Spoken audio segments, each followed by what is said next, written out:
শেষবারের মতো বিদায় জানাচ্ছি লিলুক ঝর্ণাকে। মন মজাইয়া নতুন প্রেমে মন মজাইয়া করিলাম কি মস্ত ভুলাম লাভের মাঝে কি লাভ হইল গলাতে কলঙ্কের ঢোল আমার লাভের মাঝে। জীবনের আরেকটা চমৎকার রাত কাটালাম এই পাখির বাসাটাতে।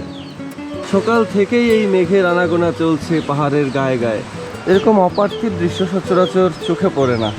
পাহাড়ের সকালগুলা কিছুটা এরকমই হয়।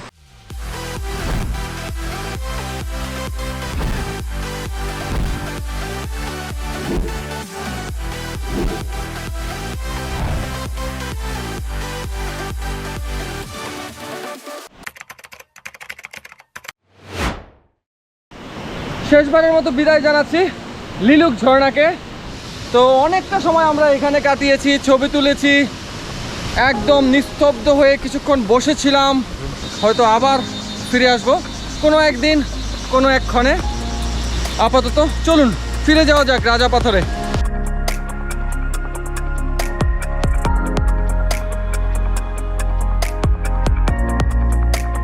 আমাদের ট্রেকিং পর্ব শেষ সাকসেসফুলি। আমরা লিলুক ঝর্ণাটা দেখে নিচে নেমে এসেছি। এখন আমরা সাঙ্গুতে গোসল করব।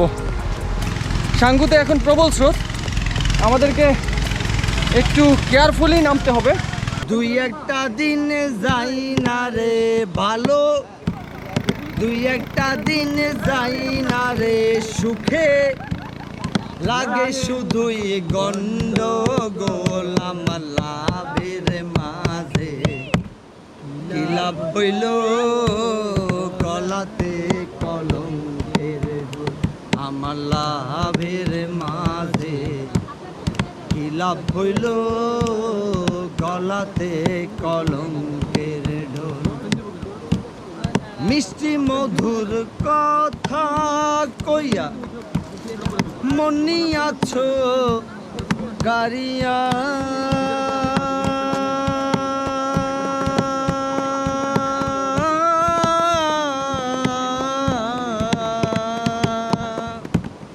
ভ্রমর যেমন খাই রে মধু ফুলেতে আসন দিয়া রে আমার, দুই একটা দিন যাই না রে ভালো, দুই একটা দিন যাই না রে সুখে, লাগে শুধুই গন্ডগোল আমার লাভের মাঝে কি লাভ হইল গলাতে কলঙ্কের ঢোল আমার লাভের মাঝে কি লাভ হইল গলাতে কলঙ্কের ঢোল। নতুন প্রেমে মন মজাইয়া নতুন প্রেমে মন মজাইয়া করিলাম কি মস্ত ভুলাম লাভের মাঝে কি লাভ হইল গলাতে কলঙ্কের ঢোল আমার লাভের মাঝে কি লাভ হইল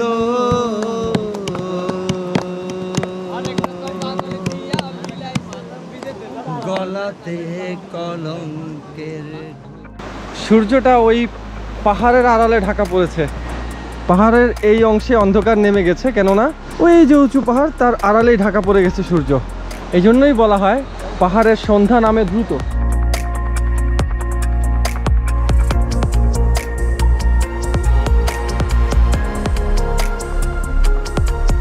তোমার আম্মা? হ্যাঁ আমার মা। ও, আর তোমার বাবা কোথায়? বাবা অসুস্থ, ঘুমিয়ে আছে। তোমার বাবার ইনকাম শুধু এটাই? এটাই, আর বাগানে যা আছে ওটাই। বাগানে কি আছে? আম আছে, তারপর কলা, তারপর আনারস, ওগুলো আমরা থানসি বাজারে বিক্রি করি। থানসি বাজারে? আচ্ছা হৃদয়, তোমার কলেজ কোথায় বললা? লামা। লামাতে। আমাদের তিনটি হোস্টেলে দুটা প্রতিষ্ঠান আছে, ওখানে টিচার হিসেবে কাজ করি, প্রাইমারি শিশু থেকে 5 পর্যন্ত। কলা পাতায় রান্না করা ভাত, পরিবেশনটাও কলা পাতায় করা হয়েছে। তার সাথে আলু ভর্তা, ডাল আর হচ্ছে সেই দেশি মুরগিটা। তো এই হচ্ছে আমাদের রাতের খাবার। আপাতত খাওয়ার দিকে মনোযোগ দেই। নিচতলায় পাহাড়ি পরিবারটি থাকে, আর দোতলায় আমাদেরকে একদম ঢালাও বিছানা যেটাকে বলে সেটা করে দেওয়া হয়েছে। গায়ে দেওয়ার জন্য একটা কম্বল, একটা বালিশ। আমরা 7 জন এই ঢালাও বিছানায় আজকে রাত থাকবো। পাহাড়ে আসলে আসলে সাদামাটা ভাবে খেতে হয়, সাদামাটা ভাবেই থাকতে হয়, বাট এর মধ্যেই কি যেন একটা শান্তি শান্তি ভাব আছে। আর আমরা যারা এই সাদামাটা জীবনের সাথে অ্যাডজাস্ট করতে পারি তাদেরই আসলে পাহাড়টা ভালো লাগে। এখন আমি শুয়ে পড়বো। কালকে আমাদের সামনে টাফ একটা দিন অপেক্ষা করছে। শুভরাত্রি। গুড মর্নিং ফ্রম রাজা পাথর। জীবনের আরেকটা চমৎকার রাত কাটালাম এই পাখির বাসাটাতে। পাখি যেমন ন্যাচারাল উপকরণ থেকে বাসা তৈরি করে, এই বাসাটাও তেমনি পুরোপুরি ইকো ফ্রেন্ডলি। শেষ রাত থেকে যে বৃষ্টি শুরু হয়েছে এখন পর্যন্ত টিপে টিপে পড়ছে, এবং আমার সামনে যে ভিউটা আছে এই ভিউটা কোনো অংশে দার্জিলিং মেঘালয় থেকে কম না। সকাল থেকেই এই মেঘের আনাগোনা চলছে পাহাড়ের গায়ে গায়ে। এরকম অপার্থিব দৃশ্য সচরাচর চোখে পড়ে না। পাহাড়ের সকালগুলা কিছুটা এরকমই হয়। এই জিনিসপত্র নামাও অনেক। এই যে তোমার গামছা পরে কিন্তু রয়ে যাবে ভাই। দোতলাটা টোটালি লিফট করেন। একটা মুরগি তার ডিমে তা দিচ্ছে, এইখানে আরেকটা ফুলে যাচ্ছে। সে ও রাগে ফুলতেছে। থাক, ওদেরকে আর ডিস্টার্ব না করি। এবার বিদায়ের পালা। রাজা পাথর থেকে বিদায় নেওয়ার পালা। এবারের মতো বিদায় নিচ্ছি, হয়তো আবারও আসবো। তো চলুন যাওয়া যাক। আমাদের বোট দুইটা রেডি। এই যে এটাই হচ্ছে রাজা পাথর। এখানে যত বৃষ্টি হোক, সাঙ্গুল স্রোত যতই বাড়ুক, ওয়াটার লেভেল যতই বাড়ুক, রাজা পাথর এক চুলও নড়েনি।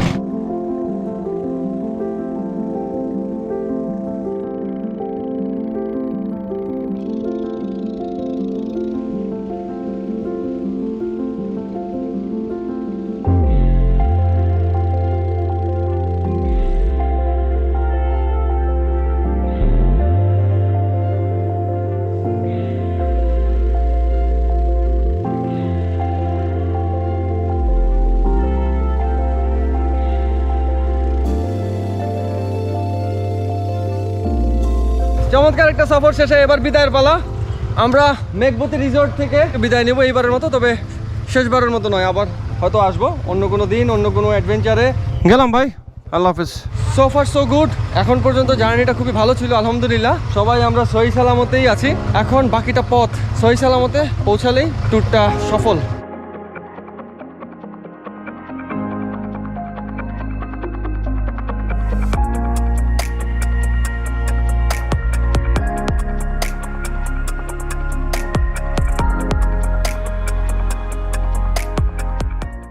আপনাদেরকে চমৎকার একটা জিনিস দেখাই, সেটা হচ্ছে এইভাবেই পাহাড় থেকে জাম্বুরা আর কলা এক্সপোর্ট হয়, সারা বাংলাদেশে ছড়িয়ে পড়ে।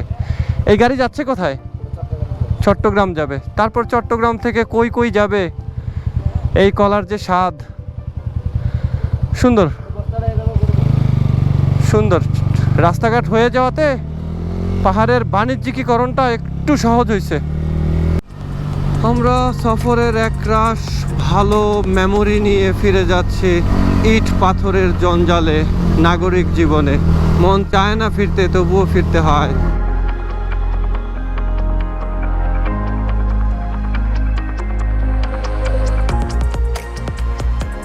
আমরা চলে আসলাম ক্যাফে নিলে। এই মাত্রই একটা মেঘ এসে আমাদেরকে ঘিরে ফেললো। চমৎকার লোকেশন এই ক্যাফে নীলের। ফেরত যাবার পথেও এখানে আমরা একটা টি ব্রেক দিলাম, আর আমাদের জন্য নিজাম ভাই পাহাড়ি কলা আর পেঁপে পাঠাচ্ছে। ওগুলো আমরা এখানে বসে খেয়ে যাব।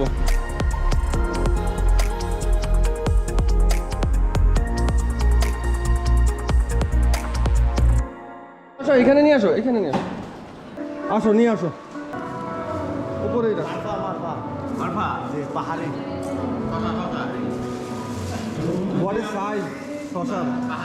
এটাকে ওরা বলতেছে মারফা। ওইটাও কি মারফা? এটার নাম কি? কঞ্চি। এইটা হচ্ছে কঞ্চি। মারফার সাথে কিন্তু কঞ্চি। এটা কি? এটাও কঞ্চি। এইটা হচ্ছে পেঁপে। এই সবই হচ্ছে নিজাম ভাইয়ের পাঠানো উপহার আমাদের জন্য, যা কিনা নিয়ে এসেছে জংওয়াই ব্রো। অনেক কষ্ট করছো ভাই, অনেক কষ্ট। তুমি নিজের থেকে উঠে আসছো তাই না? অনেক একদম ভেবে গেছো। নিজাম ভাই আপনাকে ধন্যবাদ, আপনার যে ছোট ভাই তাকেও অসংখ্য ধন্যবাদ।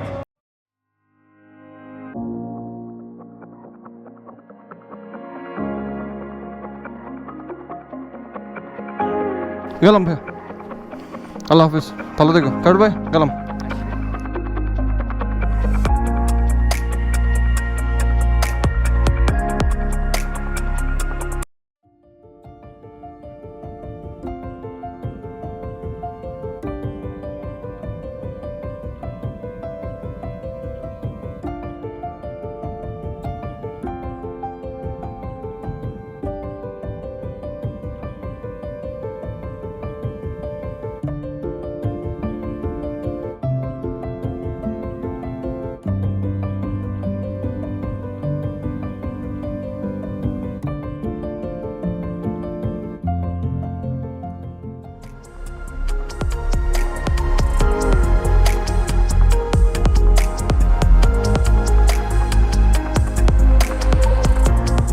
দাঁড়াও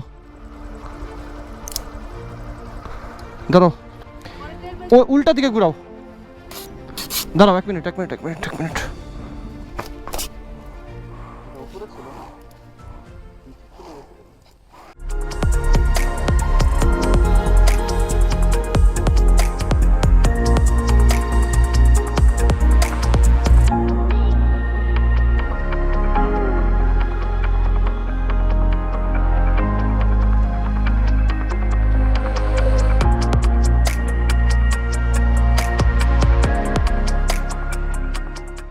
ভিউয়ার্স,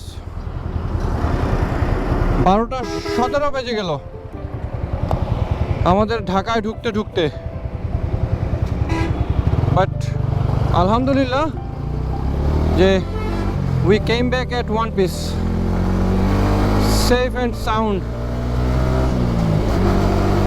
একটা সফর শেষে আসলে এটাই সবচাইতে গুরুত্বপূর্ণ, যে আপনার দেরি হলেও আপনি যেন সহি সালামতে আপনার ফ্যামিলির কাছে ফিরে যেতে পারেন।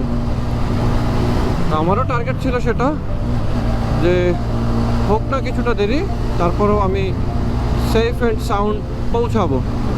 আর না হলে আমার ট্যুরটাই আসলে বিফলে যাবে। এই অসাধারণ ব্লগটা এইখানেই শেষ করছি। আপনারা ভালো থাকবেন, সুস্থ থাকবেন, সবসময় নিরাপদে বাইক চালাবেন, স্পিডিং পরিহার করবেন, আর কি ভালো মানের সেফটি গিয়ার্স অবশ্যই ইউজ করবেন, সার্টিফাইড হেলমেট, ভালো বুট, একটা ভালো রাইডিং জ্যাকেট, এই বিষয়গুলোর প্রতি আশা করি যত্নবান হবেন।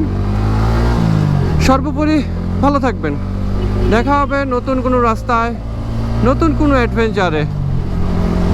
আল্লাহ হাফেজ।